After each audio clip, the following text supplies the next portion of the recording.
your neighbor who is always using sunglasses even inside the house, or having a funny makeup even anytime you go for a walk, you should suspect something. She could be a victim of domestic violence. Hello everyone, you're welcome to another episode of Nursing with Abby. Thank you so much for always stopping by. And if you're a returning subscriber, thumbs up to you. If you're just subscribing to my channel, you're just watching me for the first time, introduction. I'm Nurse Abiodun. I'm a nurse, I'm a midwife, I'm a public health advocate, and I love what I do. On this channel, we'll talk about nursing, lifestyle, and everything in between. Now, the news going around on social media is about this wonderful gospel lady who unfortunately died due to alleged domestic violence. And it begs me to wonder, because from the history of the family, the sister, she said that even the beatings or the violence started even long before now, like 2017. Can you imagine? A woman who's been constantly abused and battered for over 5 years in a marriage that is sort of like a prison. And she definitely would have encounter with church members, family members, friends, colleagues, and probably they saw the signs, but they just could not decipher what really is. So as a nurse, as a midwife, there are some telltale signs that you could see that a woman could be a victim of domestic abuse, and what to do to help such women in cases like that. And that's exactly what we want to talk about today. Now, I wrote out a list, so pardon me, I need to go through the list so I can, collect my thoughts about this issue.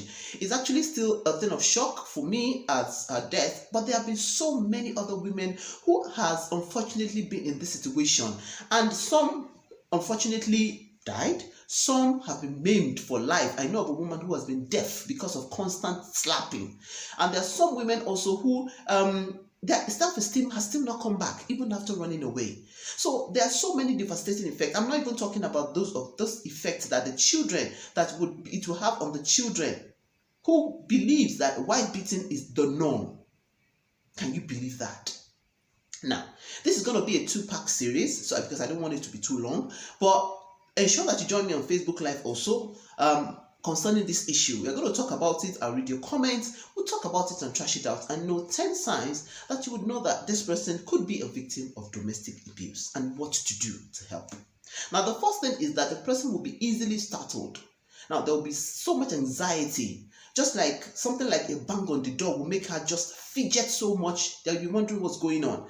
You understand? A loud noise, a loud bang will make her just jostle, nervously. And you'll be wondering, it's just a bang on the door, what's happening? That's one sign. Another sign is she's completely engrossed in the positive diversion. Now, for example, taking an example of Osinachi Machuku, may God bless her soul. She saw music as a getaway for her, like an escape, a temporary escape. So you would see, reading between the lines now that she's dead, that there are quite a number of songs that she sang that definitely she was praising God, but the way she sang it is as if she was crying out for help to the world, but they just couldn't hear it. Because everybody thinks she's worshiping God, in a spirit, soul, and body and all that, but it was probably a way of channeling that her sorrow through the song to the world. Another thing is there could be varying degrees of bruises, on the physical assessment. Now, this is majorly with for nurses or doctors or health professionals who have opportunity to meet with such a lady. Now, you could have some stripes of belts, some punches, some kicks in the abdomen, with varying degrees of how do I put it, of healing. Yes, that's it. Now, we notice this as a midwife. I noticed this when a woman, comes into the labor room, and definitely she came to deliver a baby, but you will see some signs on her body, and she might just tell you, hey, it was when my father beat me when I was young and all that. But you will see that various degrees of injuries that such a woman could have sustained, and which could just give you a red flag that this woman has been a victim of domestic abuse. Another one is bruises that are not consistent with the history. For example, a woman that tells you that she has a black eye and using sunglasses, and she tells you that she hit her head against the wall. Definitely, hitting your head against the wall will give you a bruise at the upper part of your orbital area. Definitely not in the eye or blood collection in the eye. Do you understand what I'm saying? So most of those bruises are not information, are not consistent with the history she's given. That's definitely a health provider would also understand this. Another thing is the overprotective nature or controlling nature of the spouse. Now, for women who come into the hospital for maybe something else, they could have partners who are like they don't even want the doctors or nurses to stay with their spouse alone, because they could ask further questions that can give them the red flag. So they're always so protective. They're always saying that they don't want admission in the hospital. They're always saying that just treat us and let us go. There's really no problem. She just had a fall. Understand, like that. So that overprotectiveness can also give you a marker as to what is happening.